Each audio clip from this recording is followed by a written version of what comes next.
Hello, and welcome to the Wealth Management Invest podcast. I'm your host, David Bodamer, with the wealthmanagement.com editorial team. In this episode, I have with me Bob Long, who is partner and CEO of StepStone Private Wealth. Welcome to the podcast, Bob. My pleasure. So before we get into, me throwing some questions at you, I just wanted to give you a chance to tell the audience maybe a little bit about yourself and about StepStone Group. Happy to. I'm one of the founding partners of StepStone Private Wealth. A group of us approached StepStone about 5 years ago with the idea of taking the institutional capabilities of StepStone. StepStone is primarily an institutional firm, one of the largest allocators to the private markets globally, responsible for about $700 billion of assets. So we came to StepStone with the idea of bringing those institutional capabilities to individual investors in a format that was designed to be the most efficient, convenient, and transparent in the market. So we launched 5 years ago. We launched the first fund 4 years ago, and I'm pleased to say we now have $5.3 billion of assets under management. 4 strategies: S Prime, our core private equity secondaries fund; Spring, our venture capital and growth fund; Structure, our private infrastructure fund; and most recently, CredX, our private credit fund.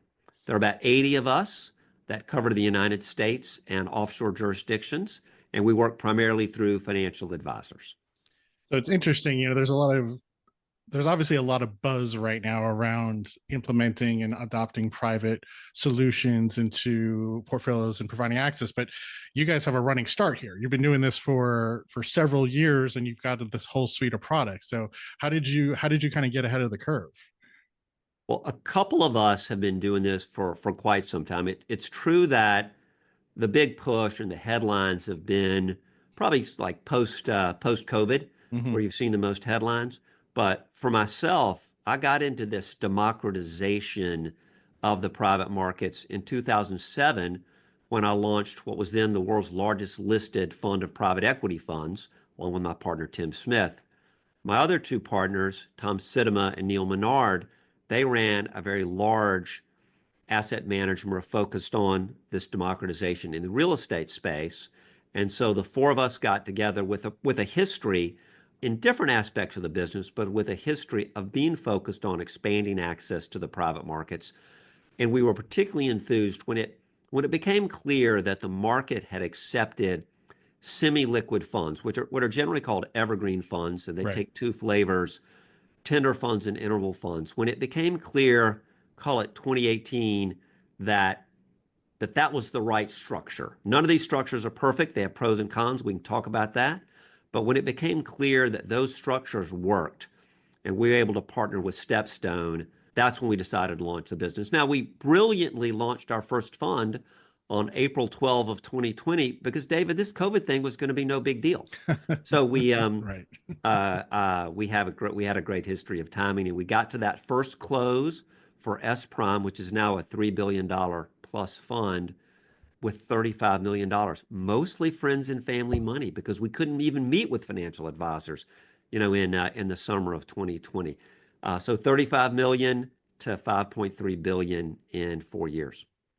And so, as you said, you're doing semi-liquid funds. So the tender fund, interval fund, these provide some limited liquidity. They have simplified tax structure. What are some of the other benefits that you see from using these kind of fund structures?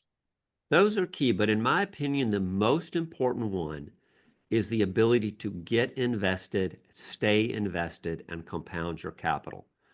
The quote is attributed to Howard Marks. We'll give him credit for it here: "You can't eat IRR." Drawdown funds, in the traditional way that investors accessed the private markets, was through a drawdown fund where you're committed, not invested. You're committed, and that capital is drawn over time. It's invested, it's returned to you. And so you have a series of unpredictable capital calls where you get invested and distributions where you receive capital back. Those funds are generally designed or stated 10 to 12-year lives. The actual lives tend to be longer. Those work very well for institutions, and that is the bulk of StepStone's business for those large institutions. But individuals want to get invested and stay invested and compound their capital. And so the industrial logic of making an investment in an evergreen fund It's very much like you would invest in a mutual fund. In fact, our Mhm. funds and most of our peers are regulated like mutual funds. You get invested into an existing, diverse, mature portfolio, and that allows you to overcome the J curve effect that typically you experience in private equity funds and get invested, stay invested. So, in my mind, that's number one.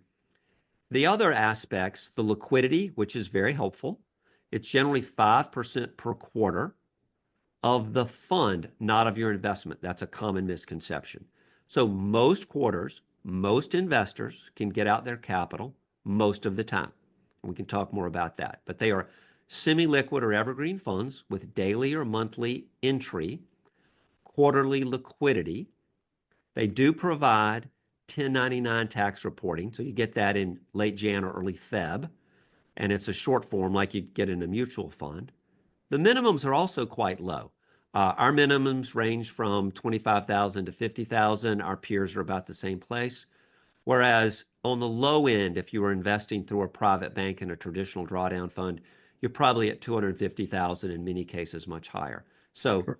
Okay. more convenient, get invested, stay invested. And also in terms from like the type of investors that can access Yes. this is open to accredited, qualified, who can invest with you. It depends on the strategy. Mhm. So in our case, our credit fund, CredX, recently launched, is available to all investors. It does not have a net worth or assets, investable assets minimum. S Prime, our private equity fund, and Structure, our infrastructure fund, those are available to accredited investors. In general, investors with $1 million of investable assets. Spring, our venture capital and growth fund, is a more refined taste, if you will. So that is available, given the nature of the assets, that's available to qualified clients, Mhm. 2.2 million of investable assets.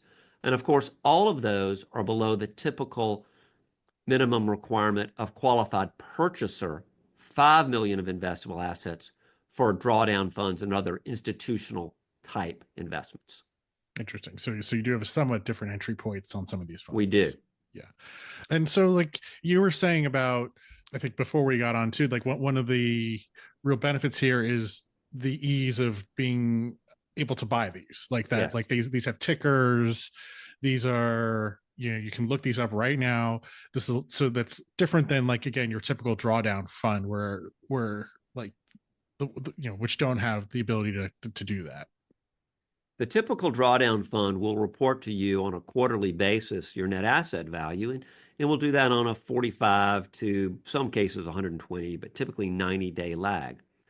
Three of our funds, S Prime, Structure, and CredX, have daily valuation, and all three can be purchased by a click. And we talk about it being a ticker. I do want to be clear. These funds don't trade, Right. but financial advisors can go to their trade station and buy these with a click through the NSCC system, through the mutual fund system.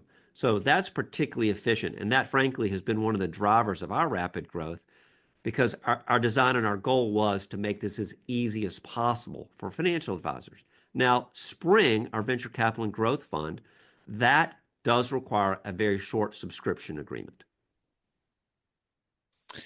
And well, how does that valuation process work then, though, given though you are talking about private underlying assets in these? That's a great question. In the case of each of our four funds, we're taking the most recent valuation provided by the sponsor of the deal, which we typically would call a general partner. We're taking their most recent valuation, we're rolling it forward for activity, and those are quarterly. We roll that forward for activity in the portfolio, which we track on a daily basis. We take into account currency movements. There's 7 different currencies in S Prime, for example, our core private equity fund. There are certain public securities held. General partner will take a company public and not sell all the stock, so you'll have some public securities. And then we're using predictive analytics on top of that to predict the value the general partner would place on that portfolio if today, October 3rd, we're a quarter end. And we've developed some really interesting tools we're quite proud of, and they are proprietary to us, to allow us to predict that valuation with a very high degree of accuracy. And so that's how we're able to provide daily valuation, and that's what leads to the convenience of the ticker. And of course, as you might imagine, we spend a tremendous amount of time back testing to make sure our valuations are accurate.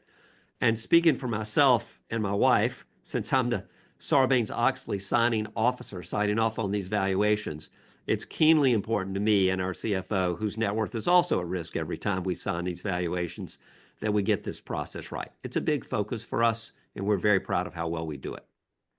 So pivoting to the implementation of these, can you talk a bit about what the process has been like in bringing this to the advisor universe, them becoming comfortable with these kind of products, and then how they fit into the the guidance and portfolios they're building for their clients? It's a massive education process, and frankly, it's a lot of fun.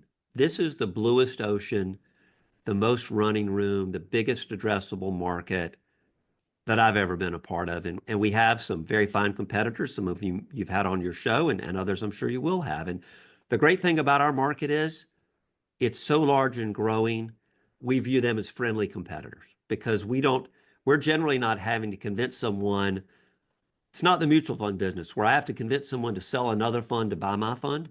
What we find is the vast, vast majority of financial advisors, their book of business, their client portfolios, on the whole, are wildly under-allocated to the private markets in comparison to the view of those institutions, those platforms, those wealth managers, and their research, which confirms what we have found is that those portfolios, individual investor portfolios that have exposure to private assets, have had higher returns in general. And of course, past is not prologue, and you should read the prospectus of our fund and any other fund you're considering, and consider those risks carefully. But historically, the private markets, particularly the top half, the top tier, have substantially outperformed the public markets. And so advisors who have implemented appropriately private market assets have increased return and reduced volatility. So they know they want to do it, and their clients know they want to do it. It's been an education process to help them understand how to do it, where to take those allocations. And I think that's where you were going. Did I interpret your question properly? You'd like me to talk about how does a financial advisor introduce or implement different private strategies? That's right. Yeah. Yeah. But everything you said was definitely also what I was interested in, but, interested in also thinking about like, okay, what if they're trying to achieve specific goals, or whether it's like diversification or, achieving additional return, or rethinking like their fixed income strategy so that some of it is private, like, what kind of those sorts of things, like where does this, like, as an application, how does it fit in with the whole overall thought around portfolio construction? First, it needs to fit into the comprehensive plan. And of course, the best financial advisors with the close relationships with their clients, they have a thoughtful, comprehensive plan that sets out the goals for those clients in terms of growth of the portfolio, the amount of acceptable risk, the need for liquidity. But that's, of course, where it starts often is most people can tolerate some illiquidity. They don't need to access all their money all of the time. And in particular, I'm going to digress a moment. Most of us at our age and stage, having changed jobs from time to time, you had a 401k and you moved to another job, and now that's an IRA. Well, these assets, these evergreen funds, can be held in IRAs. And so we have a very substantial portion of our 5.3 billion is held through client IRAs. The ability, that's generally a pool of money that you're not planning to access anytime soon. You have a very long investment horizon for that pool of money. So the idea of compounding the potential gains of private markets for a very long time, when you don't, and you can do that with a drawdown fund. I've personally done it. It was personally quite a pain in the butt for me with capital calls and distributions within an IRA. But the ability to get the potential returns from private equity or private markets generally into that IRA and just compound, compound, compound. That's really compelling. So you see a lot of financial advisors start there. In terms of the strategies, we have a comprehensive suite of products, so I'll speak using those as examples. So we have two funds that are designed to provide income and ballast protection in a portfolio. CredX, our direct lending fund, is designed to provide steady income and a meaningful margin over the public markets. Lots has been written about private credit. I'll leave that there. Structure, our private infrastructure fund, it's frankly a newer asset class and one we've had to do more education for advisors. By the way, if we were in Australia, we wouldn't have that problem. Financial advisors there understand private infrastructure. And in fact, in many developed countries, private infrastructure has been a part of individual investor portfolios for a while, but not in the United States. So we need to explain to investors the benefits of infrastructure. It's a bit of an eat your vegetables asset class. The returns are not as sexy, but the correlation is less than, according to our research, anything else you have in your portfolio. So said differently, David, you probably don't have private infrastructure in your portfolio. Anything else you would add, if you were to get a $100,000 bonus this week and take it to your financial advisor, how should we invest this? Anything you would choose that's an institutional asset class, anything you choose to add is going to have more correlation than infra. Or to say it differently, private infra is going to add more diversification. It's going to have less correlation to what you have. And so it's frankly a bigger educational challenge for us, explaining how individual investors can own toll roads and bridges, how inflation protection is built into these assets. But it's very exciting. We've seen tremendous growth in structure. It's about a year old now. It's generated about a 20% return over its first year. And those two funds, Structure and CredX, they're on the income asset protection side of your portfolio. The other two funds, S Prime and Spring, are more growth oriented. Often on these conversations, someone will ask me, or the podcast host will ask me, why should I even care about the private markets? Why should I care about private equity? And I like to analogize to Willie Sutton. You remember what he said about banks? That's where the money is. Private equity, that's where the growth is. Private companies are growing on average substantially faster than public companies, according to our research, historically. And so the ability to get growth into your portfolio from companies that historically would have gone public, but today don't have to go public. You've talked about on your show, and I think most financial advisors are familiar, most investors are familiar, that the universe of public companies has shrunk dramatically. And that direction, that's not going in the other direction. I've been the CEO of a publicly traded company twice. And there are a lot of challenges that go with that. And the regulators aren't making it any easier. So companies don't have to go public today. Many of the highest growth, most interesting, most innovative companies are staying private. They're staying private permanently, or they're definitely staying private for much longer. So the growth opportunities, growth is what financial advisors are seeking when they invest in S Prime or Spring. And so you've mentioned this idea of also, just education a couple of times. What does that actually look like in terms of getting the advisor audience more knowledgeable? What's the format for that? What are the conversations? Is it in person? Are you producing collateral for them? Is it all of the above? Industry events? It's like, and how long do you think, if this is this like a phase that we're in where we're still like in overall the part of the phase here where people are predominantly learning about stuff, or are we more in implementation? Like, where are we in this? So what does the process look like, and where are we overall in the long scheme of things of, I think, what we all see as this greater adoption of private instruments in the wealth channel? We're in the very early phase. A minority of financial advisors have ever implemented any private markets for their client portfolios. And according to our research, very few financial advisors have their client books to the level of exposure to the private markets that they seek and believe is optimal for their clients. So we are very early. The process is multifaceted. It's everything you mentioned. First, I think it's important for your listeners to understand our funds, they are registered like mutual funds under the 40 Act.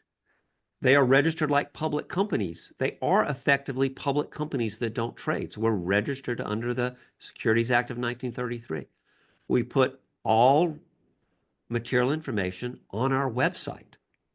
So StepStonePW.com has a tremendous amount of information about our funds. You can see the very investor presentation that your financial advisor would show to you. You can see a list of our portfolio companies.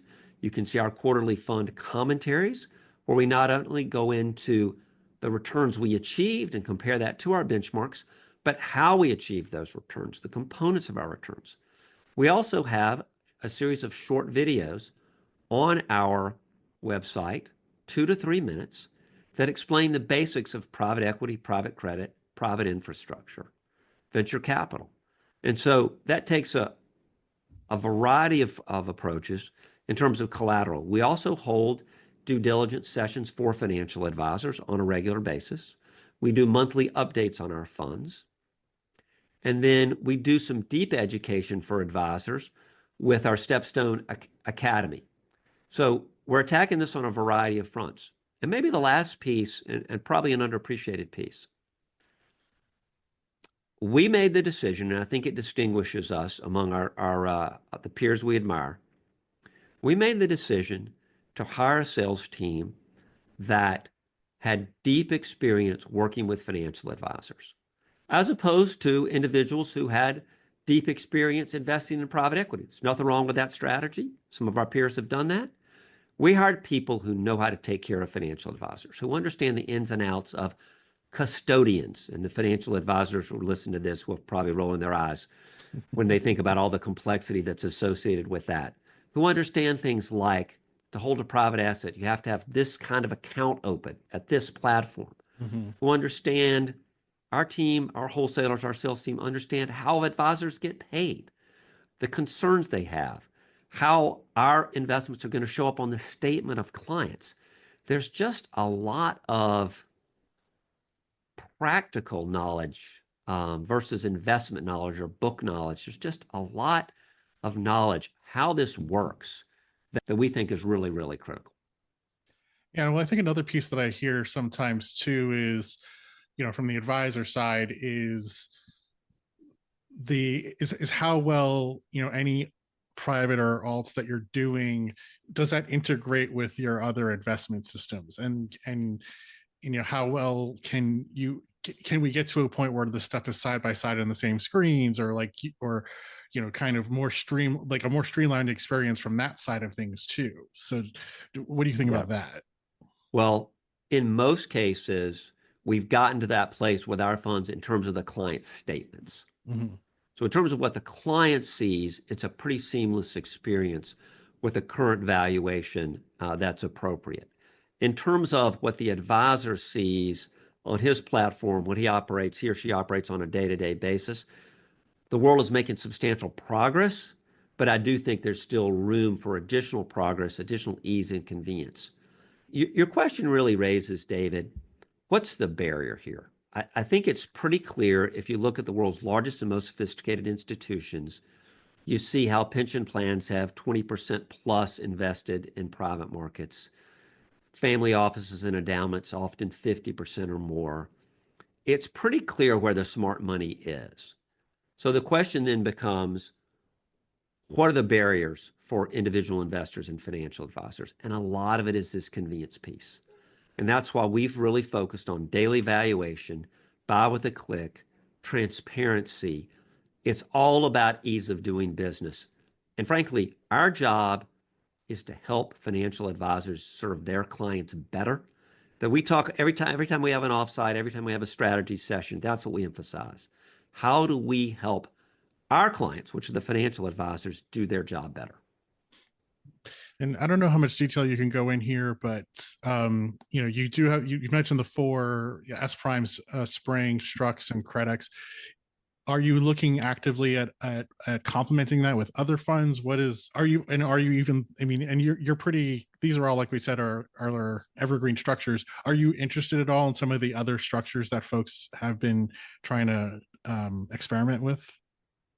As a firm, we offer drawdown funds to individual investors. Mhm. And in fact, you might have seen a recent press release for our secondaries fund, Yeah. SF5, excuse me, that was very successful and was over $7 billion. A meaningful amount of that came from individual investors. So we continue to offer the drawdown funds. But in terms of investment strategies for evergreen funds, the four we have today, at least for the near term, we believe are the right four for us and for our clients. What we do focus on is, again, trying to simplify the advisor experience, shave off every little bit of friction that we can to make it easier for the financial advisor to do what we believe to be the right thing for their client and increase their exposure to institutional caliber private market assets. Taking a good chunk of your time here. So, but before we wrap up, I just wanted to give you a chance, if there's anything that you wanted to kind of, you know, underscore, or anything that I didn't ask about that you think would be good takeaways for the audience. When you're evaluating evergreen funds in the private markets, if I could leave your audience with one key takeaway, is to make sure that the assets you're getting access to through these convenient structures are the same assets that the firm's institutional clients, the sponsor's institutional clients, are accessing. You're not getting leftovers. You're not getting separate or different deals.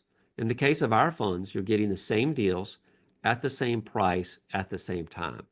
And so make sure you ask that question and understand the firm's allocation policy, how you make sure you're not adversely selected when you're evaluating evergreen funds. I think that's the key thing. I think the convenience is clear. The historical returns are clear. The diversification benefits are clear. It's all about implementation now, even though, as I said, I think we're in the second inning of implementation. It's all about that and making sure you choose funds that are truly institutional caliber and you're getting for your clients that institutional experience. And I think you gave folks the URL, but if you just wanted to say that one more time, where how can folks find out more about the firm and the funds? StepStonePW.com. And we also post a lot on our LinkedIn page for StepStone Private Wealth. Cool. StepStonePW.com. Well, Bob, thank you so much for coming on the podcast and sharing your insights. My pleasure. David, if people want to get in touch with you, if they have more questions, how do they do that? Also, LinkedIn's a good way to find me, as well as the investment section of wealthmanagement.com, where we're covering all this stuff on an ongoing basis.